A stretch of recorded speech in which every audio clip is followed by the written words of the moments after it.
इधर मध्य प्रदेश विधानसभा के बजट सत्र की शुरुआत हंगामेदार हुई। कार्यवाही की शुरुआत में संपूर्ण 6 छंदों में वंदे मातरम का गायन हुआ और इसके बाद राज्यपाल मंगू भाई पटेल ने अभिभाषण शुरू किया। लेकिन इस बीच विपक्ष ने जिस तरह से हंगामा किया, इसके बाद कार्यवाही को अगले दिन यानी कल तक के लिए स्थगित कर दिया गया। राज्यपाल मंगू भाई पटेल ने अपने संबोधन में सरकार के विकास की उपलब्धियां, जन कल्याणकारी योजनाओं से आए बदलावों का जिक्र किया। साथ ही संकल्प पत्र 2023 में किए गए वादों पर अब तक हुए कार्य और आगामी लक्ष्यों की जानकारी दी। सदन में विभिन्न हस्तियां और नेताओं के निधन पर पक्ष विपक्ष के सदस्यों ने श्रद्धांजलि भी दी।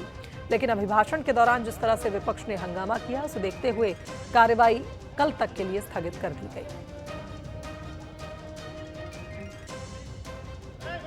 मध्य प्रदेश सरकार द्वारा औद्योगिक विकास और निवेशकों के लिए अनुकूल माहौल सुनिश्चित करने के लिए मध्य प्रदेश उद्योग संवर्धन नीति 2025, लॉजिस्टिक नीति 2025 और निर्यात संवर्धन नीति 2025 लागू की गई। सरकार की दूरदर्शिता से अब मध्य प्रदेश देश की दूध की राजधानी बनने की दिशा में अग्रसर है और पशुपालन केवल व्यवसाय नहीं बल्कि रोजगार, आय और पोषण का एक मजबूत आधार बन रहा है। अनुसूचित जनजाति परिवारों को 5,16,00,000 मानस दिवस का रोजगार प्रदान कर मेरी सरकार ने पूरे देश में अग्रणी बनी है। विपक्ष का काम है अवरोध पैदा करना। राज्यपाल जी ने चाहे इंडस्ट्री की बात हो, चाहे कृषि की बात हो, चाहे रोजगार की बात हो, उनके अभिभाषण में उन्होंने हर चीज़ का उल्लेख किया। मध्य प्रदेश सरकार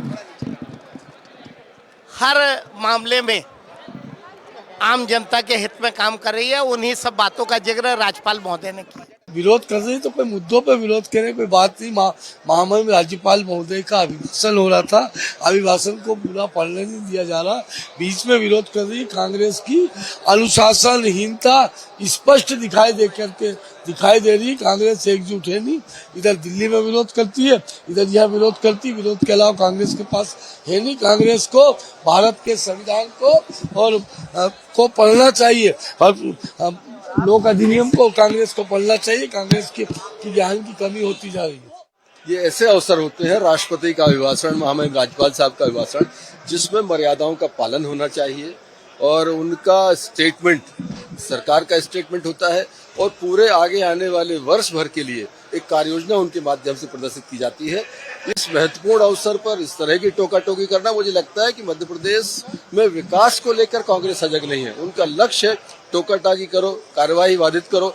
जो काम दिल्ली में राहुल गांधी कर रहे हैं वही उनके जो साथी हैं वो मध्य प्रदेश के अंदर करने की कोशिश कर रहे हैं। पूरे मध्य प्रदेश में पिछले 1 साल में कौन कौन से विकास कार्य किए गए हैं उनका उल्लेख होता है और क्या स्थिति पूरे प्रदेश में है उसकी चर्चा होती है।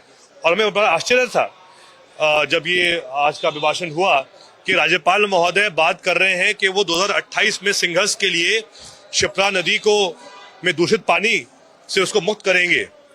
लेकिन वो शायद इस बात को भूल गए कि हमारे प्रदेश की व्यावसायिक राजधानी इंदौर में ही भागीरथपुरा में 35 लोगों की मृत्यु हुई दूषित पानी पीने से।